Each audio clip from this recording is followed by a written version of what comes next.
सारासार विचार करा उठावते, सारासार विचार करा उठावते, सारासार विचार करा उठावते, नाम जरा कंठी विनोबाचे, नाम जरा कंठी विनोबाचे, सारासार विचार करा उठावते, सारासार विचार करा उठावते, सारासार विचार करा उठावते, धरा कंठी विनोबाचे, नाम धरा कंठी विनोबाचे, नाम धरा कंठी विनोबाचे, याच्या चित्तेला निर्केल संकटा, याच्या चित्तेने निर्केल संकटा, दुर्गत भवती कोटी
Yeah.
सारासार विचार करा उठावटी नामधारा कंठी विठोबाचे तयाच्या चिंतनेने तराल दुर्गट भवशिंदू जन्मुनिया कुळी वाची स्मरे राम जन्मुनिया कुळी वाची स्मरे राम दर्याची नेम अहर्निशी तयाच्या चिंतने निसेल संकट तराल दुर्गट भवशिंदू तुका म्हणे कोटी कुळी ते पुनीत भावे गाती गीत विठोबाचे तयाच्या चिंतने निर्सेल संकट तराल दुर्गट भवसिंधू पांडुरंगा करू प्रथम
वाघवृद्ध विलासिनी कीर्तन शावदानी भावार्थ काणी जय माझी नम नमाजे गुरुवर्या प्रकाश रूपा तू स्वामी स्फूर्ती द्यावी कीर्तन सेवा करावया जेणे या सुत या सुवाटे नम नमाजे संत सज्जना अनुयोगी मुनिजन सकळ श्रोते साधू जना नम नमाजे साष्टांगी जयांची क्रिया स्मरण होई सकळ विधीचे अधिकरण तेच वंदो श्रीचरण सगुण नमस्कारोनी आता मस्तक हे पायावरी मस्तक हे पायावरी यावरी या वारकरी संतांच्या या वारकरी संतांच्या मस्तके पायावरी मस्तके पायावरी या वारकरी संतांच्या या वारकरी संतांच्या शरण शरण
काय भक्तीच्या त्या वाटा माझं दामाव्या सोबटा प्रस्तुत प्राप्त प्राप्त स्थळी कीर्तन रूपी सेवेकरता घेतलेला अभंग जगत वंदने जगत मान्य मान भूषण श्रीमंत श्री जगद्गुरु तुकोबाई यांच्या गाथेतील सर्वांच्या परिचयाचा 4 चरणाचा अभंग गोंधळून आता उपदेश प्रकरणातील ते चाल एखाद्या डोक्यात असले का तेच अभंगाची चरण पुढे येते.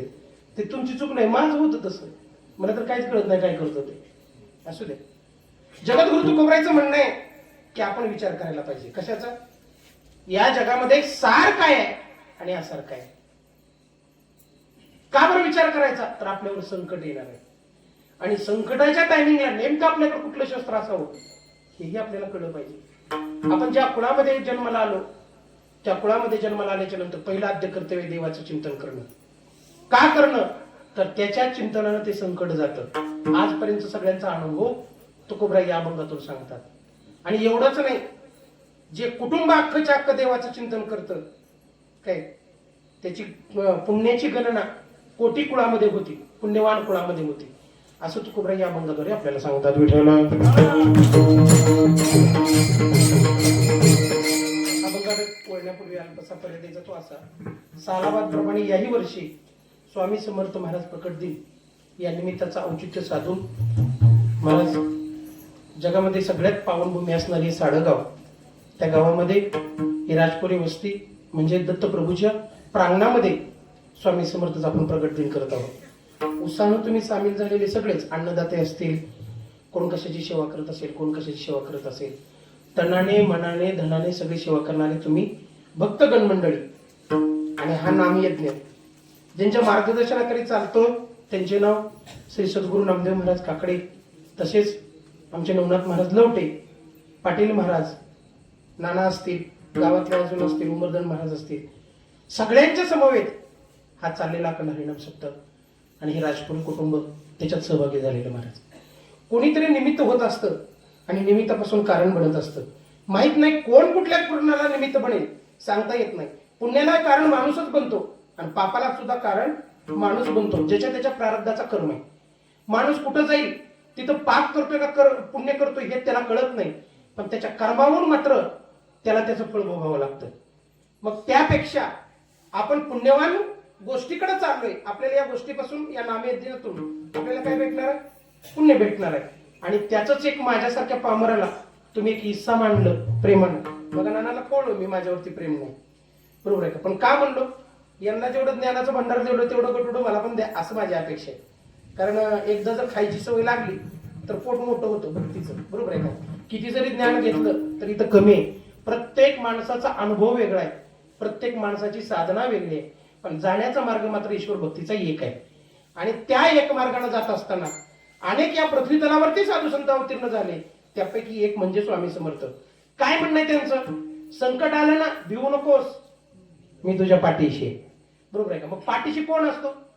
आपण म्हणतो समर्थ. समर्थ म्हणजे कोण? सद्गुरू. आणि सद्गुरू म्हणजे कोण?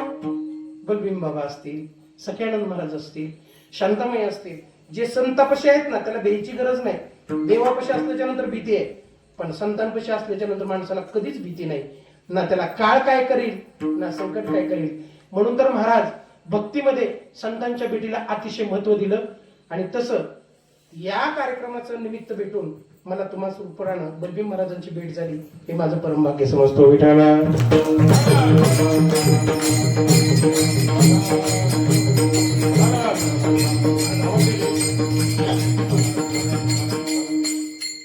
महाराज वास्तविक जीवन जगत असताना माणूस काही ना काही करत बसतो. बरोबर आहे? आता ते बसलेत ऐकत, पण त्यांचं सगळं लक्ष आहे कुठलं पांढरं बटन वर न्यायचं, लाल बटन खाली आणायचं. म्हणजे ते होतंय काय? आवाज कमी तर होईल, जास्त होईल, बिघडल तर चांगला तर लागत. तुम्हाला काय बिघडवायचं ते बिघडवा, आधी सांगतो. बरोबर आहे का? पण आमच्या नादाला लागून घडा, एवढं आम्हाला म्हणायचंय. बरोबर आहे का? कारण का, इथं बसलेल्या प्रत्येक माणसाचा अधिकार आहे. कुणाचा अधिकार आहे? इथं काही लहान मोठा नाही. महाराज म्हणतात, या रे लहान तो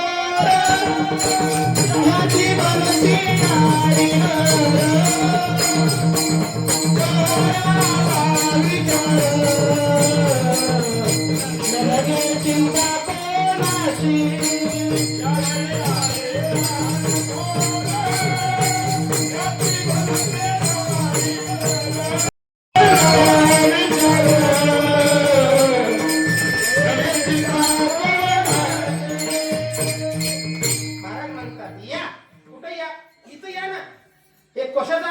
उद्धाराचा असं नाही, हे काय तुमची माझी जागिरी नाही. इथे येऊन माणसाचा उद्धारच झाला पाहिजे. कारण हे आसनच निर्माण केलंय. नारदाची गादी निर्माण का केली, व्यासपीठ का निर्माण केलं? फक्त आणि फक्त मनुष्याचा उद्धार. पण इथं कुणाचा उद्धार होऊ शकतो? यारे लहान थोर. लहानांचा उद्धार होतो, मोठ्यांचा उद्धार होतो, थोरांचा उद्धार होतो. भलती नारी नर, कशाही प्रकारचा नारी नर असू द्या, त्याचा उद्धार. म्हणून तर किती लोक आले आणि किती शुद्ध होऊन गेले. महाराज म्हणतात, नटखट यावे शुद्ध होऊन आणि दौंडी पिटवी भावे.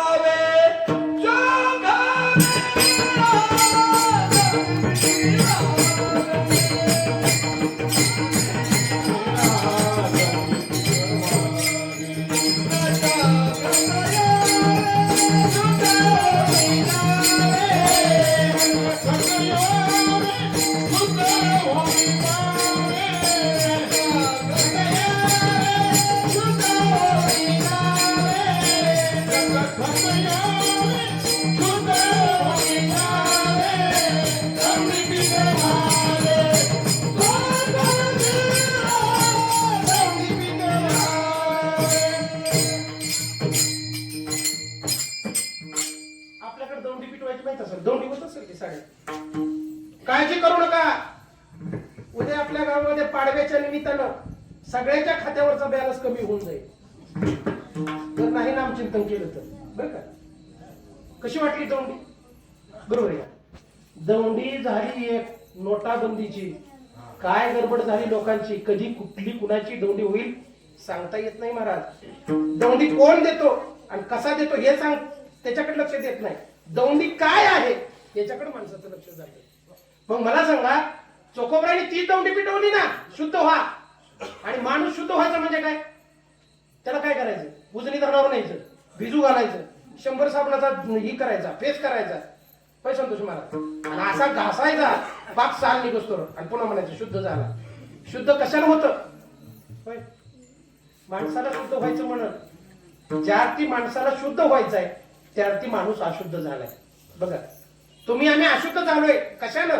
अशुद्ध संसाराच्या नादी लागून. संसाराचं स्वरूप कसं आहे? दुःख आहे, नाशवान संसार आहे, आणि त्याच्या आम्ही तुम्ही नादी लागलो. कोण कोण नादी लागलो? प्रत्येक जीव संसारामध्ये. जरी तो भक्तीत आला तरी त्याच्या अंतकरणामध्ये संसार आहे, बाहेर गेला तरी सुद्धा त्याच्या अंतकरणामध्ये संसार आहे. आपण भक्तीमध्ये चालतोय, पण आपल्या अंतरंगाची अजून शुद्धता झालेली नाही. आणि ती होण्यासाठी काय करावं लागते? साधनाच करावी लागते. बोलण्यानं देव सापडत नाही, बोलण्यानं मार्ग सापडेल, पण देव सापडण्यासाठी देवाचं नामचिंतन करणं गरजेचं आहे. कारण का? साधनेतला मेन मार्ग जर कुठला असेल कलियुगातला तर तो फक्त आणि फक्त नाममार्ग आहे. बाकी इथं कुठल्याही गोष्टीनं सापडणार नाही. तसा सापड असायचा असता तर महाराज म्हणले नसते कीर्तन करशी तू कीर्तनकार होशी, भक्त न होशी अरे मुडा. एखाद्याने कीर्तन केलं म्हणजे त्याला देव सापडला असं नाही. तो कीर्तन चांगला करीत असेल पण साधना जर करत नसेल तरी सुद्धा देवाची त्याला भेट होणार नाही. महाराज म्हणतात कलियुगामध्ये देव सापडायचा कुठल्या विचारानं? तो फक्त आणि फक्त नामानं. आम्ही विचार करतोय, मग तुम्ही विचार करतोच उभा राहिला होता, बरोबर आहे का? की मोबाईल हँग व्हायला लागलाय, त्या अर्थी त्याचं स्टोरेज फुल झालंय. आता ही झालंय एका मोबाईलचा विचार तुम्ही केला, पण आपलं अंतकरण कशानं फुल झालंय? त्यातल्या कुठल्या फाईली डिलीट करावं लागतील याचा कधी विचार केला? महाराज विचार करायचा आहे. काय आपला जन्म का झाला, कशासाठी झाला? अजून सुद्धा आपल्याला सुखची अपेक्षा जरी असली तरी सुख प्राप्त झालं नाही. मग नेमकं जन्माला येण्याचं कारण काय? महाराज तुकोबरायांनी त्या काळामध्ये विचार केला आणि महाराज मूळ शोधून काढलं. तुकोबराय म्हणतात जन्मचे ते मूळ पाहिले शोधून, जन्मचे ते मूळ पाहिले शोधून,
हानी करायला लागलो.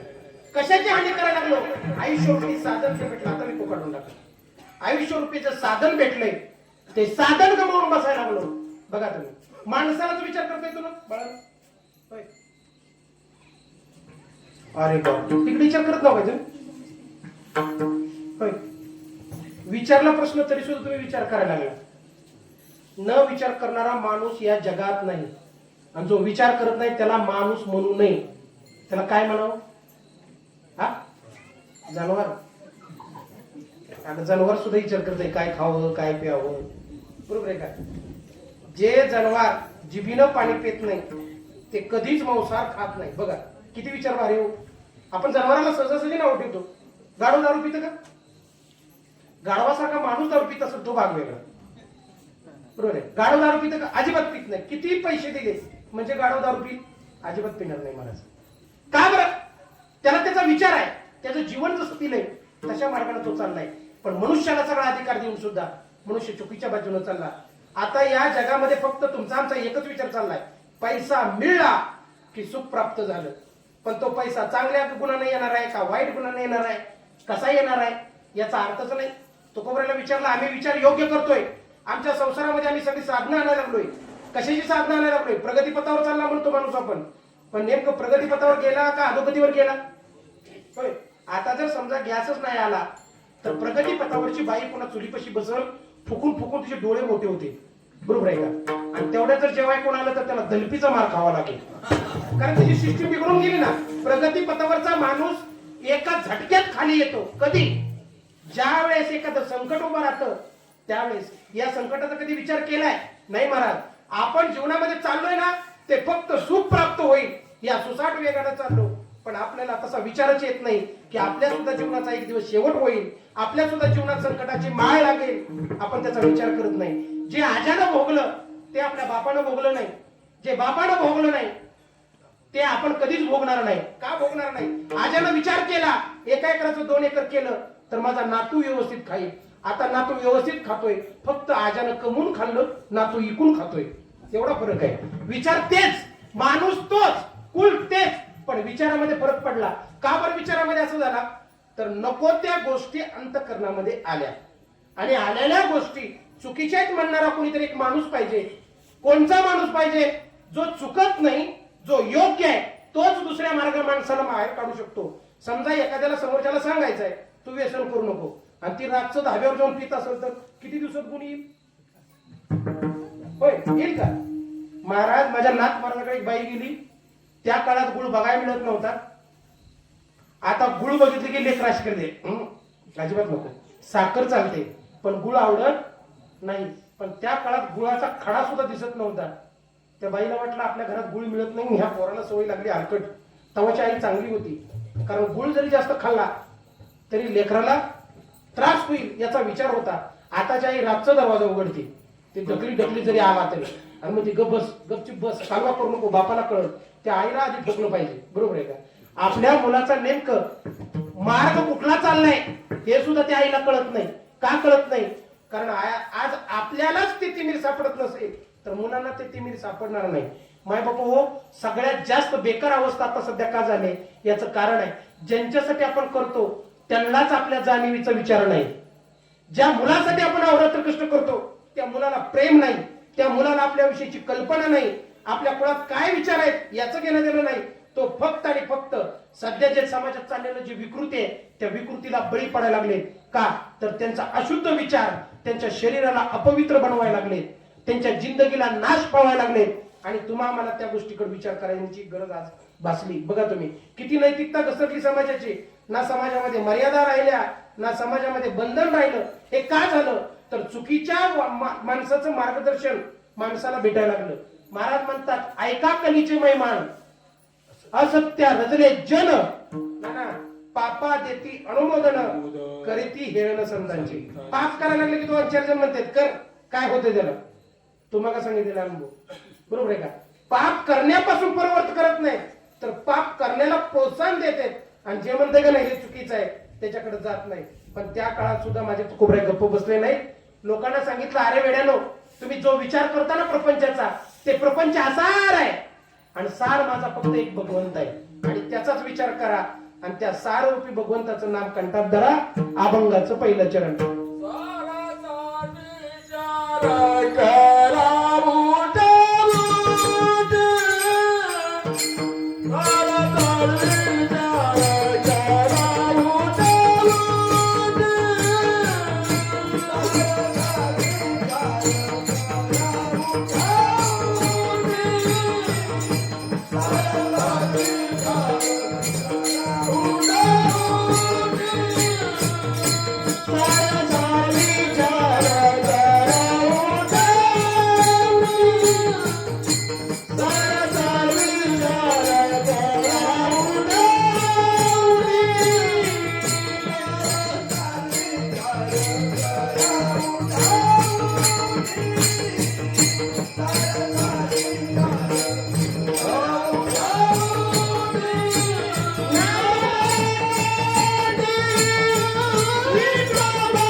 विचार करा. उठाउठी.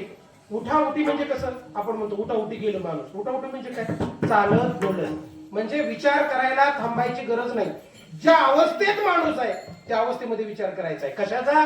नेमकं सार काय आहे आणि आसार काय आहे. बघा तुम्ही, शेंगदाणा जोपर्यंत टरफल्याच्या आतमध्ये तोपर्यंत सुकृत आहे. एकदा जर शेंग फोडली तर आपण काय करतो? शेंगदाणे बाहेर फेकून देतो आणि टरफले डब्यात भरून पॅक करतो.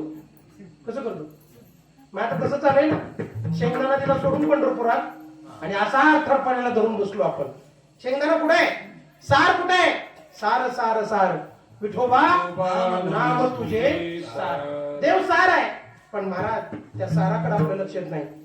आपण सारवतो तरी सुद्धा आपल्याला कळत नाही की जे सारवलंय ते सुद्धा सत्य नाही. सारवणारी सत्य नाही. जिचं शेण आणलंय ते सुद्धा सत्य नाही. एक भगवंत सोडला तर जगामध्ये काहीच सत्य नाही. म्हणून तर काही गोष्टी टिकत नाहीत. बघा तुम्ही, त्रेतायुग निघून गेलं, द्वापार युग निघून गेलं, सत्ययुग निघून गेलं. याचा अर्थ कलियुग जाणार नाही का? महाराज इथं काहीच राहणार नाही. फक्त आपल्याला काय होणार आहे? जे आयुष्य भेटलंय तेवढं आपलं संपलं की आपल्या मर्यादा संपल्या. मग करावं काय? काही नाही, त्या भगवंताचं नाम आपल्या कंठामध्ये धरायचं. तुकोबरा तुम्ही म्हणताय खरंय, पण भगवंताचं नाम का धरायचं? त्याचा फायदा काय आहे? तर महाराज तुकोबरांनी सांगितलं, ज्यावेळेस आपल्यावरती संकट येईल आपल्या प्रारब्ध कर्मानुसार त्यावेळेस या भगवंताचं नाम कामी येईल. जसं द्रौपदीला कामी आलं, भगवंताचं नाम चालू केलं आणि आबरूला हात घातल्याच्या नंतर घरातल्याच व्यक्तीचं काही कुणी करू शकलं नाही. ना कुणी सासऱ्यानं सोडवलं, चुलत सासऱ्यानं सोडवलं, आज सासऱ्यानं सोडवलं. महाराज 5 पती होते तरी सुद्धा सोडवून करू शकले नाही. पण एका भगवंताने एक हाक मारली, द्रौपदीवरचं संकट दूर केलं. म्हणून महाराज म्हणतात, तयाच्या चिंतने निरसेल संकट, तयाच्या चिंतने निरसेल संकट, तयाच्या चिंतने निरसेल संकट,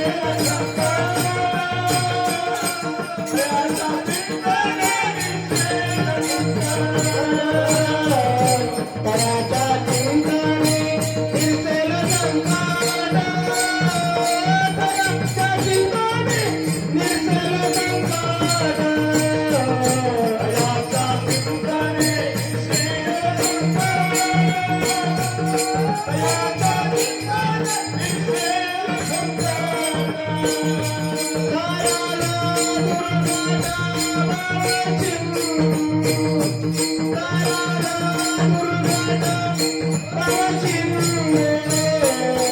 तयाच्या चिंतने निरसेल संकट,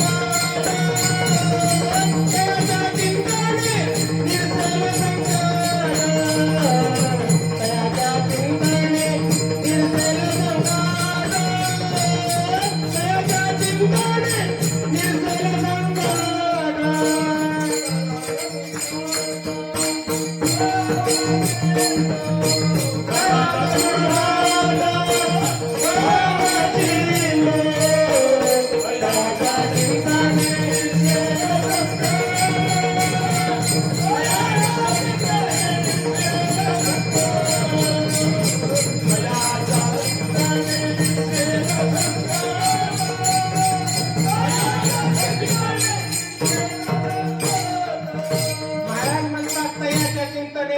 निरसेल संकट. आपल्यावरती संकट आल्याच्या नंतर आपल्याकडे उपाय काय? पाऊस आला, ज्वारीच्या प्रत्येक सरकारी बघायची का? संकटच नाही आता उभं राहिलेलं. अवकाळी पाऊस म्हणजे काय? गुदगुले होते त्या का? द्राक्षवालेला होते त्या ज्वारीवालेला एवढे होते असं आहे का? नाही महाराज. कधी कुठलं निसर्गाचं संकट येईल सांगता येत नाही. आपल्या प्रारब्ध व्याधीचं येईल सांगता येत नाही. अवचुकून येईल सांगता येत नाही. एखाद्याच्या संबंधाला सुद्धा संकट माणसा होऊ शकतो. प्रत्येक क्षणाला संकट आपली वाट बघते आणि देवळात बसून मोबाईलवर गेम करतोय, बघतोय आणि म्हणतोय लय जीवनात संघर्ष आहे. काय संघर्ष आहे? तलवारी घेतले, त्याला जो काळ होता त्याला ते देवळापर्यंत जाता आलं नाही. सांगा मला, संघर्ष म्हणजे काय? संघर्षाचा अर्थच कळला नाही महाराज. संघर्ष करू जाणं. ज्या महात्म्याने आजच्या दिवशी आपला देह समर्पित केला, छत्रपती संभाजी महाराज, सांगा मला काय संकटाची गरज होती? काय त्यांचं वैरत होतं का? तुम्ही आम्ही कुशाल कीर्तनात बसून पाय पसरून टिकून पटांगणात ऐकावं बर का. आणि जरी चालू असलं तर घरी झोपून ऐकावं. याच्यासाठी त्यांनी जीव दिला का नाही. बघा विचार करा काय गरज होती. जेवढं राज्य आहे तेवढं घेऊन बसले असते तरी सुद्धा चाललं असतं. पण त्यांनी एकच पण उचलला होता, धर्माचं रक्षण करायलाच पाहिजे. धर्माचे पालन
याच्या मुली बसलेत नाही त्याची कृपा आहे. तुम्ही घराच्या बाहेर आलात ही कुणाची कृपा आहे. त्या शंभू राजाची कधी वाटतंय का आपल्या पोराला ठेस लागली इतकी तकलीफ होती. किती तकलीफ झाली असेल त्या राजाला सांगा मला. अंगाचं कातड काढलं, नुसतं अंगाचं कातड काढून थांबले नाहीत नराधम. अंगावरती मीठ चोळलं आणि धर्मांतर करायला सांगितलं तरी सुद्धा धर्म बदलला नाही. आणि आपण ज्या धर्माचा जन्माला आलो, ज्या देवतेच्या कुळात जन्माला आलो, त्या देवतेबद्दल सुद्धा आपल्याला प्रेम नाही. सोडा देवतामध्ये नसू द्या, ज्या गावात संत महात्मे अवताराला आले त्यांची तरी आपण कदर करतो का, त्यांची तरी किंमत करतो का. ज्या महाराष्ट्रामध्ये अट्टापगड जातीमध्ये कितीतरी संत निर्माण झाले, गावोगावी संत निर्माण झाले, पण भक्ती मात्र एका पांडुरंगाची सांगितली. कारण त्यांना माहित होतं बाकी सगळं असार आहे आणि सार माझा देव आहे. म्हणून तर बलबीर महाराज जरी साडेगावात जन्माला आले तर भक्ती मात्र पांडुरंगाची केली. वारीचा मार्ग कुठला दाखविला, येडाईचा, तुळजापूरचा, कुठला, कोकणातला, गोव्याचा, कुठला दाखविला नाही. नाही तिकडे सांगितलं मध्य प्रदेशला जा, तिकडे काशी कर म्हणून. बरोबर आहे का. गंगासागर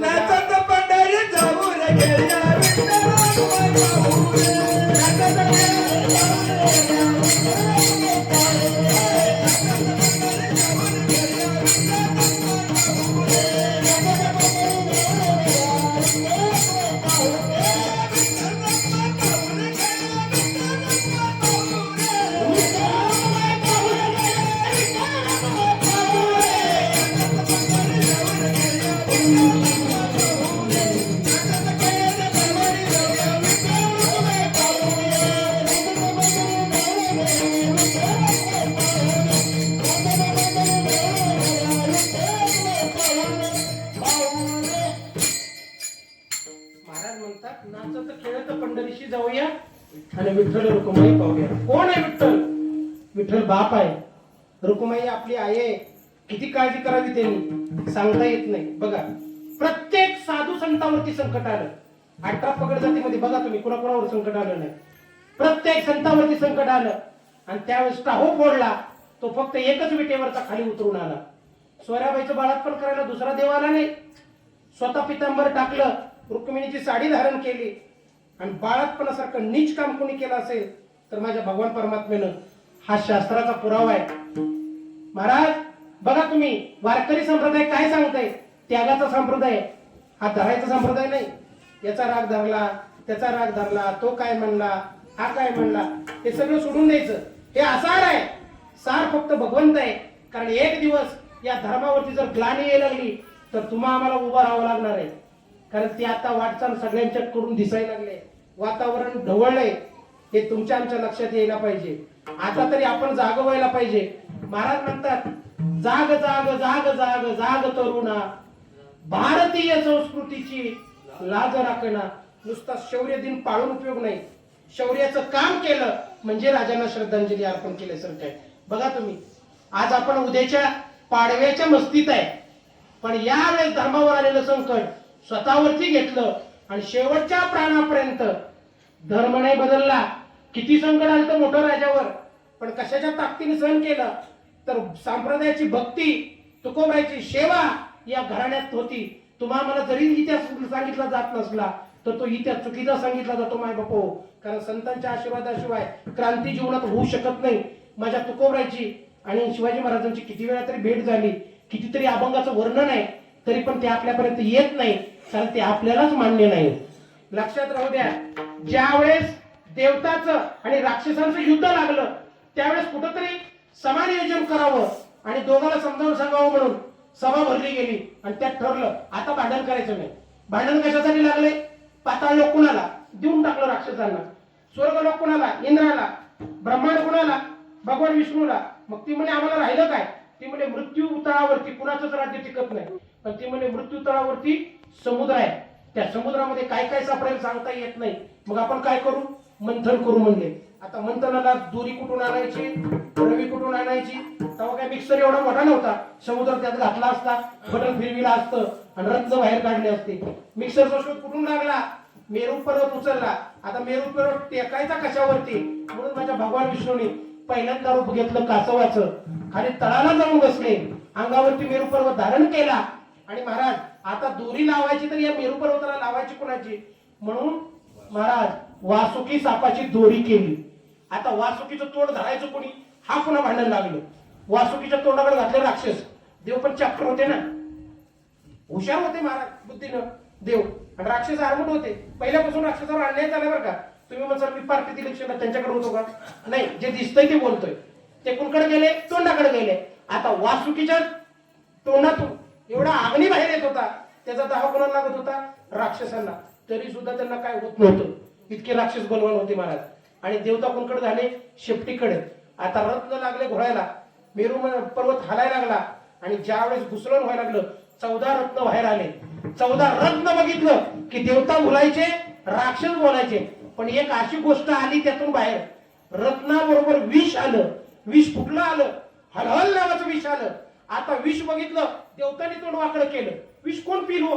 आता मला सांगा, इथं बसलो मी, बिस्लरी तिकट ठेवली, एकीकडे ताकाचं दुधाचं भांड भरून ठेवलं आणि तिथं रोगरची बाटली ठेवली. कोण घेईल बरं? एखादं पोरग बाजारात गेलं, सगळ्या गोष्टी प्यायला लागलं, सरबत प्यायला लागलं, ज्यूस प्यायला लागलं, मस्तानी प्यायला लागलं, होय, स्टिंग प्यायला लागलं, आहे देईल.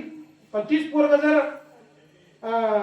खात दुकानदाराच्या समोर गेलं आणि तिथनं लांबनं जर म्हणलं आहे तर ती हिरवं कॅड दिसतंय का रोगरचं, ती मला प्यायचं दे, दिल काय? का देणार नाही? जरी बाळाला माहित नसलं की ते विष आहे, ते विष आई कधीच देणार नाही. जरी बाळाला जाणीव नसली, तसं तुमच्या आमच्यासाठी जे अयोग्य आहे ते देव कधीच देणार नाही. कारण देवाचे आपण लेकराई महाराज आणि तोच विचार भगवान शंकराच्या डोक्यात आला. आता हे हलहल कुणी स्वीकारणार नाही आणि याचा जर थेंब पृथ्वीवरती पडला तर अख्खं ब्रह्मांड जाणून बसतो होईल. मग या संकटाला जायचं तरी जा बरं पुढं. म्हणून माझे भगवान शंकर पुढे आले, हातामध्ये हलहल नावाचा विष घेतला, अख्खं ब्रह्मांड कापू लागलं. आता काय होईल सांगता येत नाही, पण हातामध्ये आलेलं विष संकट हे अख्ख्या जगावरचं स्वतःचं संकट मानणारे जगातले पहिले महापुरुष कोण असतील तर ते माझे आदिनाथ भगवान शिवशंकर. आणि मग महाराज तो विषाचा पेला हातामध्ये घेतला आणि भगवंतांना नामचिंतनाला सुरुवात केली. त्यांच्या कंठामध्ये कोण होतं? भगवान विष्णू. कोण होते? भजन करी महादेव महादेव, भजन करी महादेव महादेव, भजन करी महादेव, भजन करी महादेव महादेव,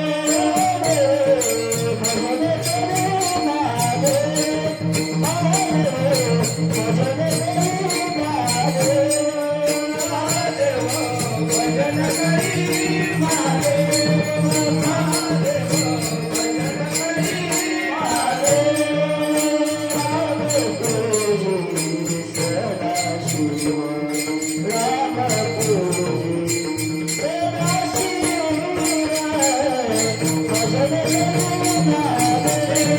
सदाशिव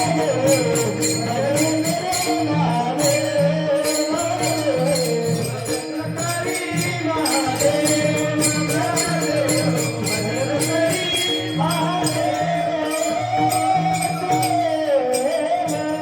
महाराज म्हणतात रामपूजी सदाशिव.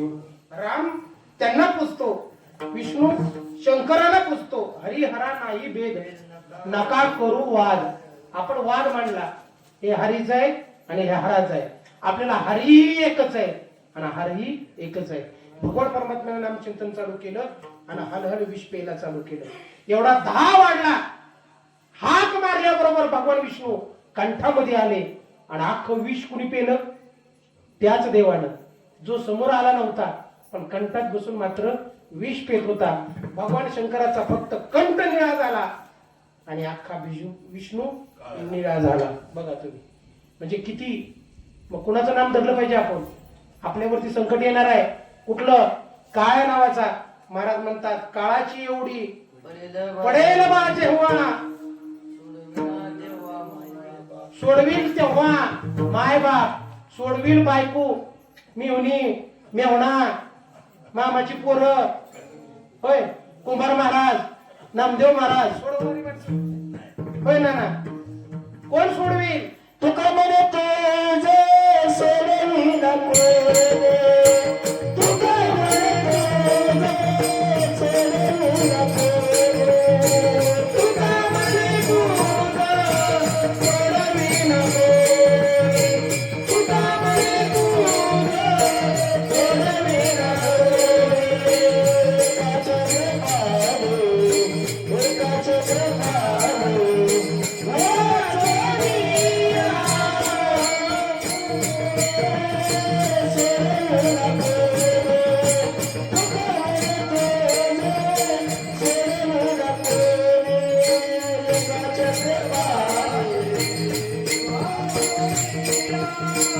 एकाच प्रभावे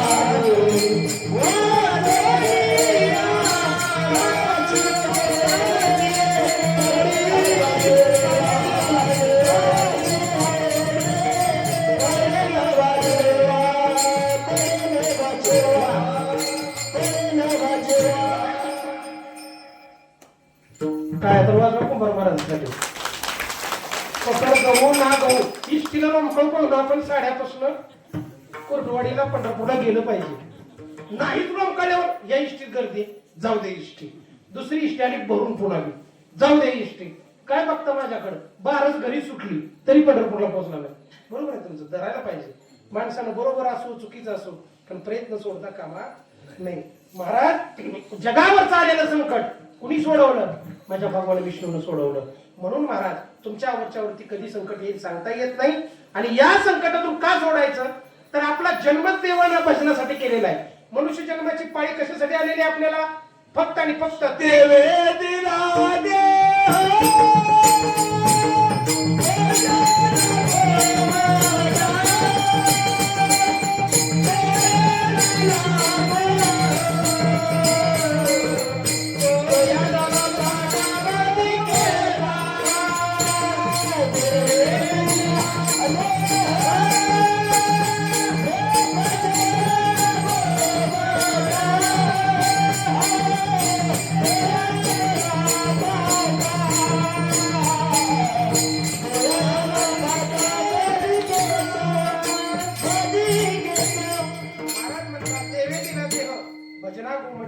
तो या झाला फटा बाधिकेचा. आपण ज्या देहानं संसार करतो, तो जर देहच दिलं नसतं तर, आपल्याला हात दिले नसते तर, बघा बरं कल्पना करा. हात दिले नसते तर काम कुठून केलं असतं? पाय दिले नसते तर चालून कुणाकडे गेलो असतो? लाथा कोणाला मारले असते? होय, मग फुगडी खेळता आली असते का? कशाच्या जोरावर फुगडी खेळू? पाय दिले म्हणून ना. त्या पायाला दुसरीकडे नाचण्यापेक्षा हरिपटात नाचलेलं चांगलं ना, डांबरीवर नाचण्यापेक्षा येड्या माणसासारखं. बरोबर आहे का? पाय दिले तीर्थयात्रा करण्यासाठी, हात दिले चांगलं कर्म करण्यासाठी, कल्याण करण्यासाठी, भगवंताची टाळी वाजवण्यासाठी. महाराज म्हणत नाहीत का, टाळो टाळी लोपला इंद्रियात पाय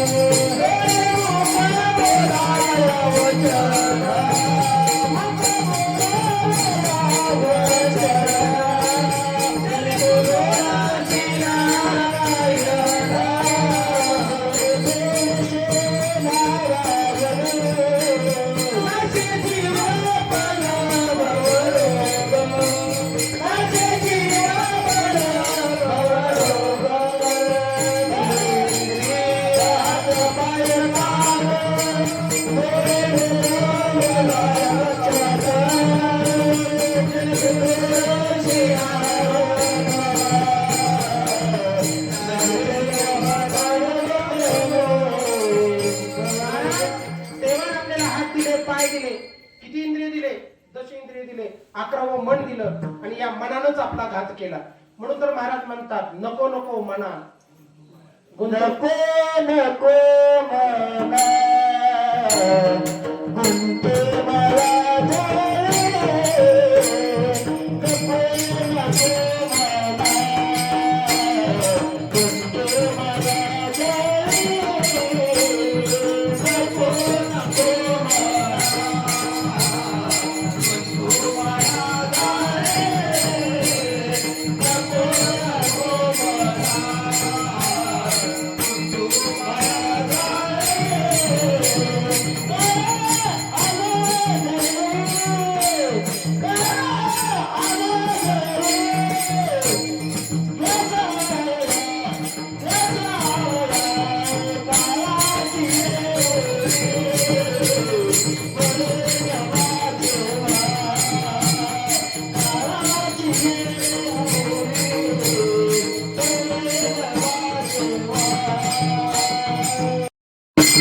महाराज म्हणतात नको नको म्हणा तुमच्या मायाचा आणि काळ आला जोडी असावया. तुमच्या आम्हाला एक संकट आहे ते म्हणजे मृत्यूचं संकट आणि ते मृत्यूचं संकट देवाच्या चिंतनाशिवाय दूर राहणार नाही. तुम्हाला एक भीती आहे.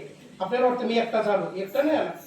काळ आणि कर्म दोन्ही आपल्या बरोबर आहे. कर्म जन्म घ्यायच्या अगोदर जन्माला येतं आणि म्हणून महाराज साधू संत ज्या कुळामध्ये जन्माला आले तरी सुद्धा त्यांनी जीवनाचं ध्येय सोडलं नाही. सख्यानंद महाराज जन्माला आले पण आल्याच्या नंतर काय केलं? जे करायला पाहिजे तेच. ज्या कुळामध्ये आले त्याच कुळामध्ये नेम धरला. अहर्निशी सारखं नामचिंतन. महाराज बलबी महाराजांनी तेच केलं. ज्या कुळामध्ये जन्माला आले त्या पांडव परमात्म्याची भक्ती केली. शांताबाई ज्या कुळामध्ये जन्माला आल्या त्याच कुळामध्ये नाव पुढे आणलं. म्हणून महाराज म्हणतात जन्मोनिया कोळी कोळी माझे परारा. जन्मोनिया कोळी कोळी माझे परारा.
आपल्याला जन्माला एखादं कुळ लागतं. कोण कुठल्या कुळात जन्म सांगता येते का? आपल्याकडे किती कुळ आहेत? पहिला असायचं कुळ, याचं कुळ वेगळं त्याचं वेगळं, बरोबर आहे का? 96 कुळ आहेत. किती कुळ आहेत? 96. पण 96 कुळाला काही किंमत नाही. ज्या कुळामध्ये जन्माला माणूस येतो त्या माणसामुळे त्या कुळाला किंमत येत असते. बघा उद्या काय आहे? चैत्र पाडवा. म्हणजे उद्या कुणाचा वाढदिवस आहे? बलभीम महाराजांचा. ज्या चैत्राला नवी पालवी फुटते. बघा तुम्ही चैत्र महिन्यात जन्म कुणाकुणाचे झाले? हनुमंतरायाचा, प्रभू रामचंद्राचा, सीता मातेचा, लक्ष्मणाचा, भरताचा, शत्रुघ्नाचा. आणि माझे बलभीम महाराज कोण आहे? हनुमंताचेच अवतार आहेत ना. सुरुवातीला काय म्हणलं? शरण शरण हनुमंता तुम्हा आलो. हा आणि मग हनुमंतरायानं काय केलं? नामाच्या पलीकडे काय संसार केला का? तुम्ही कुठं ऐकले का? हनुमंताची 2-4 घर होती, 10.5 10-12 एकर जमीन होती. हे फक्त आमच्या महाराज लोकांच वाढायला लागले, दुसरं कोणाचं नाही. आम्ही सांगायचं संसाराच्या नावाने घालून या शून्य आणि आम्ही इकडे 10-10 हजारांना वाढवायचं. बरोबर आहे का? ही आमची पद्धत झाली. आपण त्या संतांच्या सानिध्यात बसू शकत नाही. आपण जरी त्या कुळामध्ये जन्माला आला असलो तरी सुद्धा आपण संत कुळामध्ये नाही. संत कोण आहे? संत कोण आहे? संत हा मग गुरु हा अर्ध प्रमाण दिलं तरी पण कळलं पाहिजे. गुरु हा संत कुळीचा राजा आणि आपण कुणापाशी आहे राजापाशी आहे. मग महाराज म्हणतात राजियाची कांता काय भिकमागे, राजियाची कांता काय भिकमागे,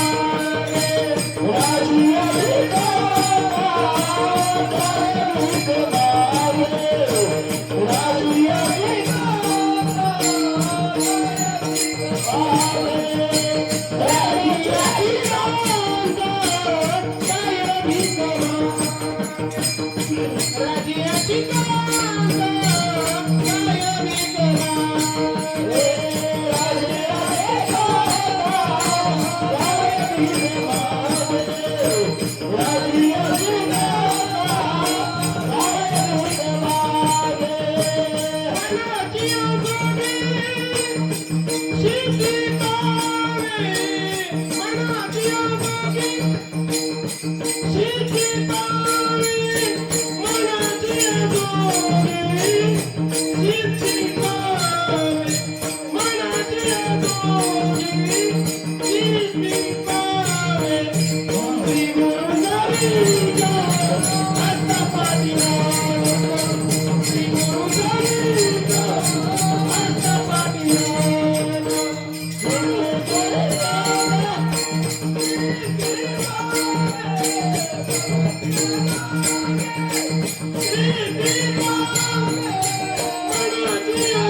कांता काय भिकमागे,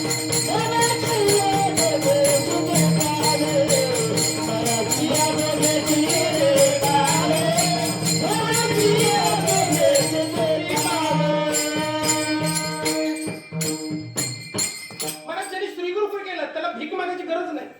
पण आपलं झालं कसं माहितीये का, त्या राजाला प्रेम झालं भिकारणीवर.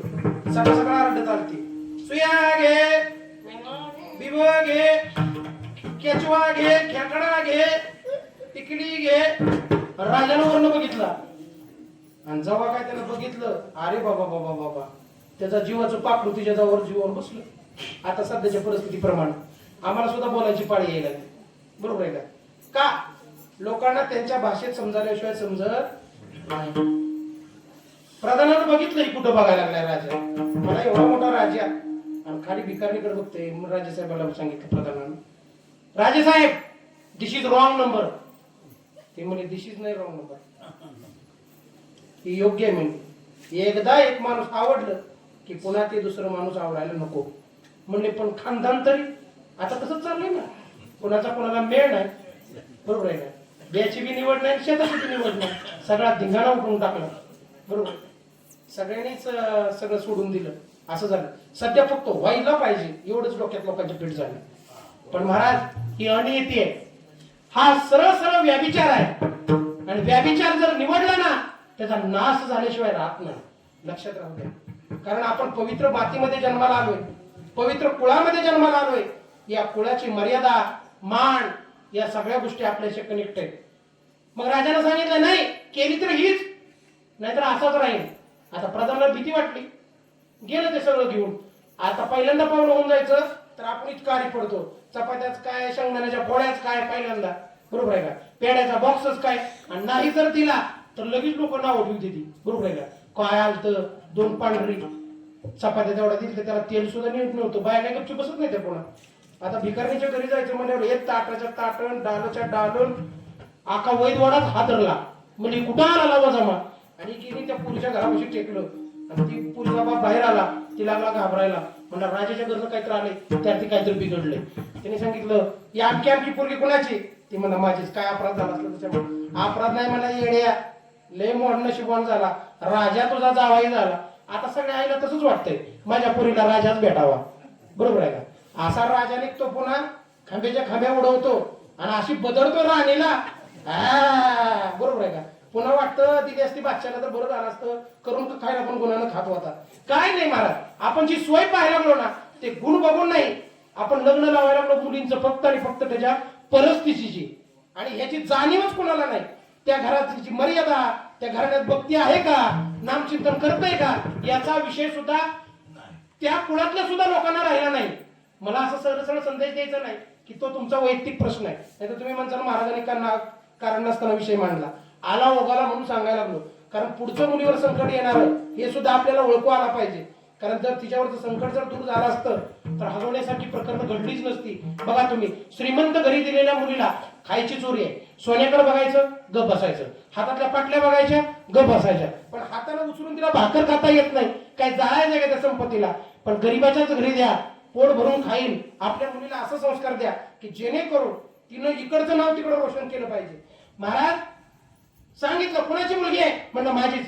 ती पसंत पडले कोणाला, राजाला. केलं लग्न. आता वैदवाडा सगळा वाजवीत नेला, लग्न झालं आणि हळद काढायला राजपुरी वस्तीवर आणलं, काय गरज नसताना. म्हणजे कीर्तन चालू आहे आणि म्हणजे वैरागचं महाराज आले तर हळद निघल त्यांची. मग यांना बी सवय लागली ना सप्त्यात जीव घालायची नवरा नवरी, म्हणून ती आणली. बसली आता बसल्यावर का बसावं ना. ते नवीन दिदीचं लग्न जमले का, तिला पाठांतर करायचं होतं उखाण्याचं. ती म्हणली त्या राजाच्या राणीला, म्हणले अगं नाव घे की, म्हणजे तू घेतल्यावर मला पुन्हा घ्यायला सोपं पडत. आता हिला काय माहिती तिला नाव येते का नाही, ती लागली बघायला इकडं, पण लय आग्रह झाला. ठकू मावशी आली म्हणे हे नाव. आता बिवली ती बिचारी, तिला वाटलं सासू असल आत्या असल ह्यांची राजाची, आणि घेतलं मला तिने नाव काय घ्यावं ना. ती म्हणली गरम गरम दुधावर मोमोस आहे, गरम गरम दुधावर मोमोस आहे. महान राजाची बायको आली, भाकरवाडा ग माय. आता तिला भाकरवाड्याची काही गरज होती का. तसं तुमचं आमचं झालं. सद्गुरु समर्थ बलवी महाराजांची संगत आहे, तरी पण भीक मागायची सवय लागली. भीक कशाची मागतो आपण, सुखाची. अरे हे सुख भेटणारच नाही, त्यांनी जो नेम दिला तो नेम आहरणीचे आपलं जपणं काम आहे. म्हणून महाराज म्हणतात जन्मोनी यापुढे वाचेच मरे राम, तरी हाच नेम आहरणीची. सद्गुरूला आवडतो काय, शिष्यानं केलेला नेम. आणि महाराज म्हणतात नित्य नेमनामी ते प्राणी दुर्लभ, लक्ष्मी वल्लभ तया जवळी देव. भक्तिभावे उभा स्वानंदाचा गावा, तया दिशे रूप अंगुष्ठाप्रमाण. पण अनुभवी कोण हे जाणते, आणि अनुभवाने संतांनी एक सांगितलं, साधा आणि सोपं भगवंताचं नामस्मरण करा. कसं, विठोबा रखुमाई, जय विठोबा रखुमाई, विठोबा रखुमाई, विठोबा रखुमाई, विठोबा रखुमाई, विठोबा रखुमाई.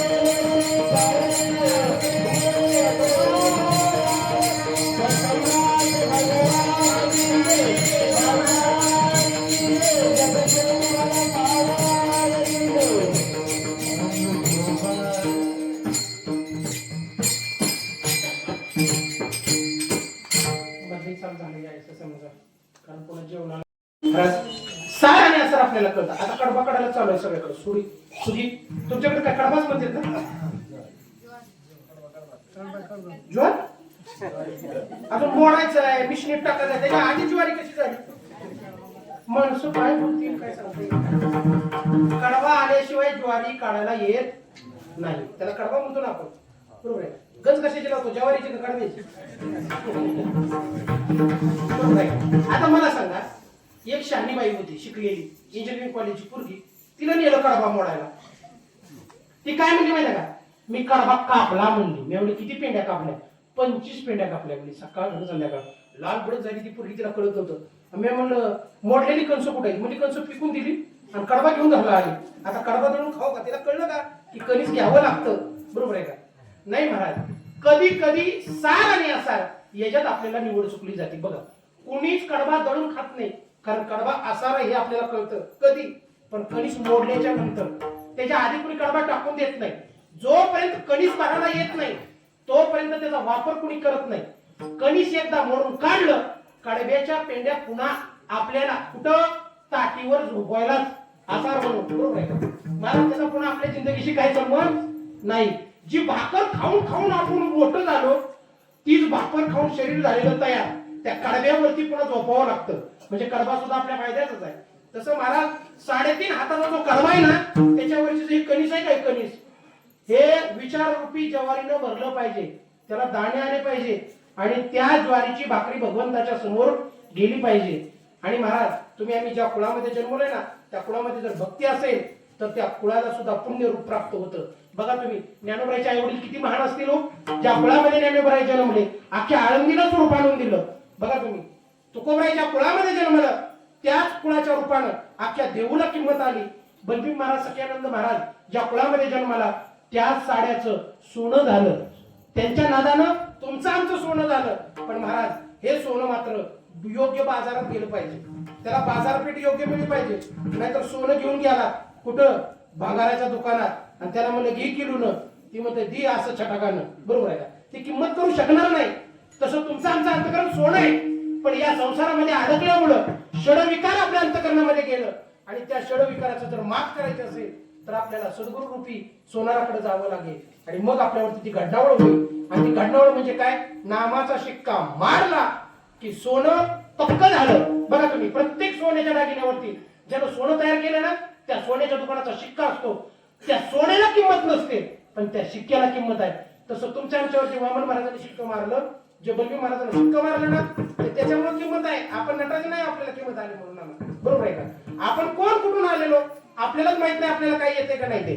पण महाराज आपल्यावर जो शिक्का मोर्तब केला नामधारकाचा ठसा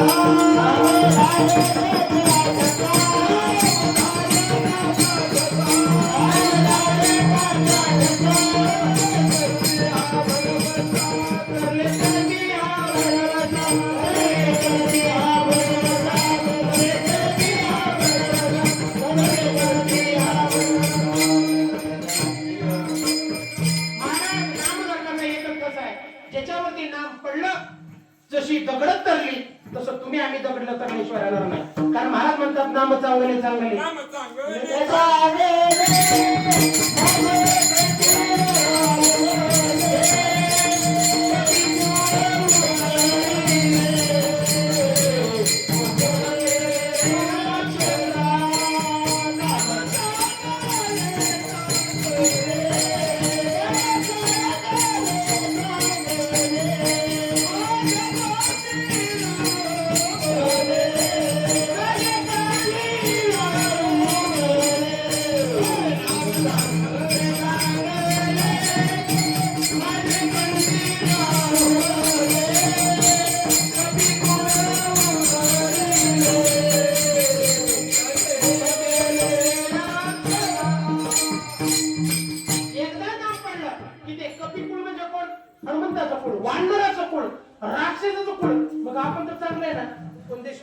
कोण मराठा असेल, कोण हिंदू असेल, कुठल्याही जातीचा असू द्या.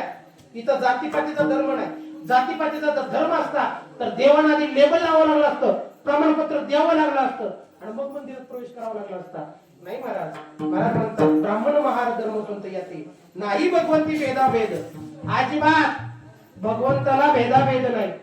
मग महाराज म्हणतात भागवत धर्म तृष्णायोगी माया गीता धर्म पाया सुरवाड. पाया कोणी रचला? ज्ञानेश्वर महाराजांनी. कळस कोण झाले? तुकोबराय. आणि त्या मंदिरातले तुम्ही आम्ही वारकरी. आपल्याला त्या गोष्टीचं पुण्य भेटलं पाहिजे. म्हणून महाराज म्हणतात जे जे त्या कुळामध्ये जन्माला येतात आणि प्रेमानं विठ्ठलाचं नाम चिंतन करतात त्यांची कुळाच्या कुळ पुनीत होतात. अभंगाचं शेवट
पुढे ते पुढे भावी गातील विठोबाचे.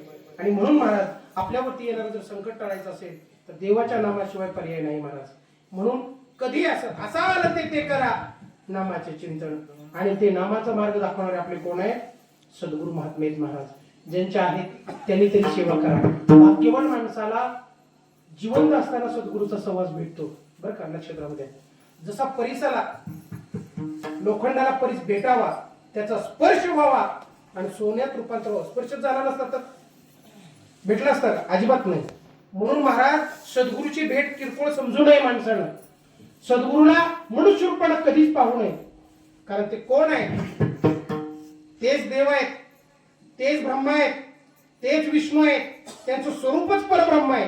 म्हणून तर आपण म्हणतो गुरुर ब्रह्मा, गुरुर विष्णू, गुरुर देव आणि गुरुर साक्षात परब्रह्म. बरोबर आहे का? कोण आहे? परब्रह्माचं स्वरूप आहे. पण ते आपल्याला कळतं का? अज्ञानी पामर जीवाला सद्गुरूचं स्वरूप कळत नाही. सद्गुरूला जरी यायचं असलं तर मनुष्य रूप धारण केल्याशिवाय येता येत नाही. कारण या ठिकाणी मृत्यू लोकांमध्ये जर अवतार घ्यायचा असेल तर मनुष्य रूपानेच यावं लागतं ना. जसं स्वामी समर्थ दिसतात तसे अक्कलकोटला बसलेत, बरोबर आहे का? निवांत बसलेत वटवृक्षाच्या झाडाखाली. का? तर तुम्ही आम्ही एखादं तरी संकट घेऊन जाऊ. आणि बघा तुम्ही असे कितीतरी लोक आहेत की ज्याने अक्कलकोटच्या वाऱ्या केल्या आणि त्यांची संकट निघून गेली. बंकट स्वामीचं निघून गेलं, बरोबर आहे का? आणि मग महाराज स्वामी समर्थाची बघा तुम्ही आख्यायिका, किती जणांचा उद्धार केला, पोथी वाचून बघा. महाराज हे सद्गुरू रूपाने जे प्रगटलेत ना 7 महापुरुष, हे काही किरकोळ नाही, ते दत्तच प्रभू आहे. पण तुम्हा आम्हाला रूप बदलून दाखवलं. म्हणून काय करा, कुठल्या तरी एका देवावर विश्वास ठेवा आणि त्या देवाची भक्ती करत असताना एखादे जर महात्मे भेटले ना, त्यांच्या हातून पवित्र तुळशीची माळ धारण करून घ्या आणि त्या भगवंताचं नाम कीर्तन, जे बलबी महाराजांनी नाम दिलं तेच नाम घ्या आणि त्याच नामाने आपला उद्धार करा. कारण एकदा गुरु गेले ना पुन्हा गुरुची भेट होत नाही. म्हणून महाराज म्हणतात, नाव तुझं घेऊन पडली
शेवटचा श्वास आपण घेतला असेल आणि तो न पूर्ण करण्याचा आदेश भगवंताचा जर असेल तर त्यावेळेस आपल्याला स्मरण झालं पाहिजे ज्या महात्म्याने आपल्या डोक्यावरती हात ठेवला आणि त्या काळामध्ये सांगितलं होतं लावून या हात पुरवाईला माता सांगितल्याची चिंता न करावी कधी कर सम चरण साजरे आणि राहिले किंवा तुम्ही उभा.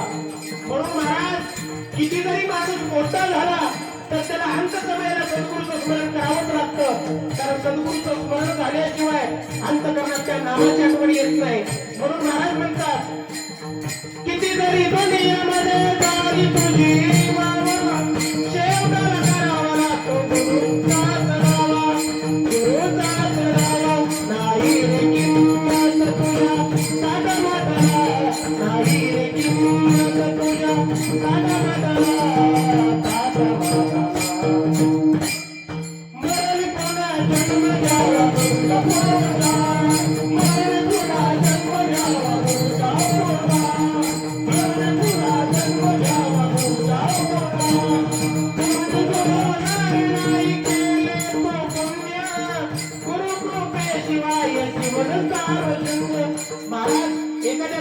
कांडी लावली तर त्या कांडीचा वेल व्हावा वाटतो, त्या वेलीला फुलं यावं वाटतात आणि त्याला फळ यावं वाटतं. मग तुम्ही आम्ही पुण्य करतोय, तुळशीला पाणी घालतोय, देवपूजा करतोय, सत्यात कीर्तन ऐकतोय, सत्यात प्रवचन करतोय, सत्यात अन्नदान करतोय. मग या केलेल्या पुण्याला फळ काय येत नाही, पण फळ येण्यासाठी कृपा व्हावी लागते. बरोबर आहे का? महाराज म्हणतात संत कृपा झाली इमारत फळ आली. महाराज फळ येत असेल तर गुरुची कृपा होणावी लागते. म्हणून महाराज म्हणतात रुजवणारी केले तो पुण्य, गुरु कृपेशिवाय जीवन सार शून्य, जीवन सार शून्य. कैकांनी गुरु सेवेसाठी देवतला, कैकांनी गुरु सेवेसाठी देवतला, देवतला.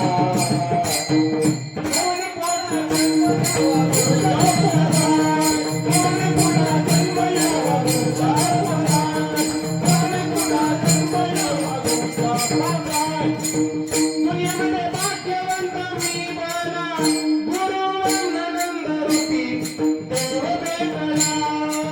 दुनियामध्ये भाग्यवंत मी बना, गुरुवंदनंद रूपी देव भेटला. दास अंजनी सूत शरण संताला, दास अंजनी सूत शरण संताला, शरण संताला.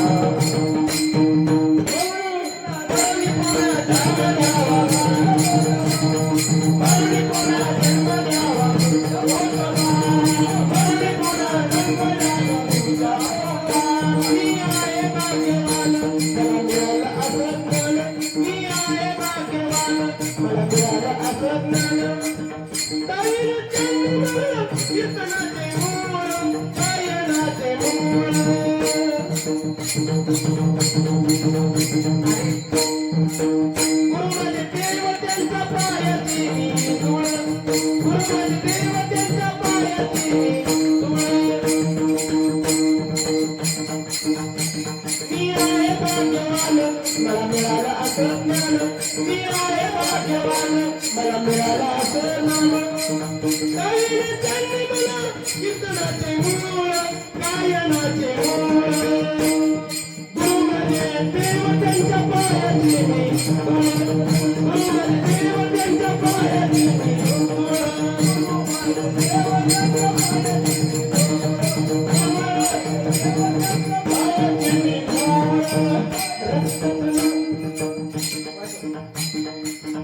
रक्ताच नाही रक्तातली करतनाथ, गुरु मला भेटले हो देवाच्या रूपात.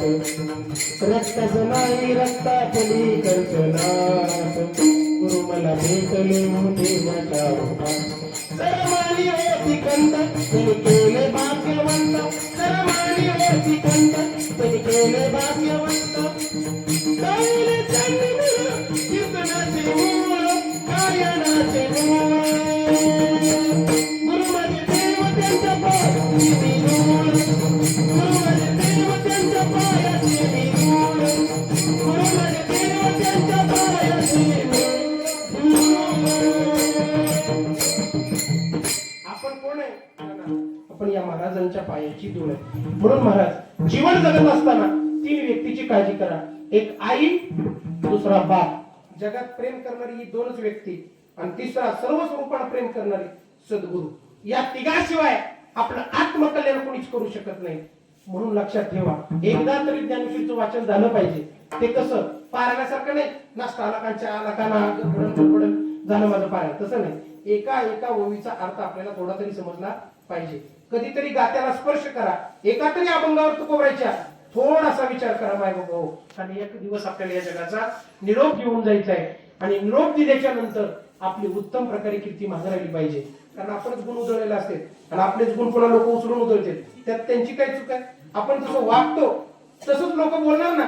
तुकोबराय म्हणतात, तुका म्हणे का मरणची सरे आणि उत्तमची उरे कीर्ती मागे. मग त्यांनी मला बंडोबा महाराजांच्या घरच्याचं उदाहरण दिलं. बंडोबा महाराज गेले तरी त्यांच्या पत्नीने अभंग निवडून कीर्तन केलं. ही संतांची महती आहे. कीर्तन करायच्याच कशासाठी माहितीये का? तुम्हा आम्हाला अवघड विषय सोपा करून सांगण्यासाठी. त्यात कीर्तन करायचा काही विषय नाही. ती विशेष कृपा संतांनी केली.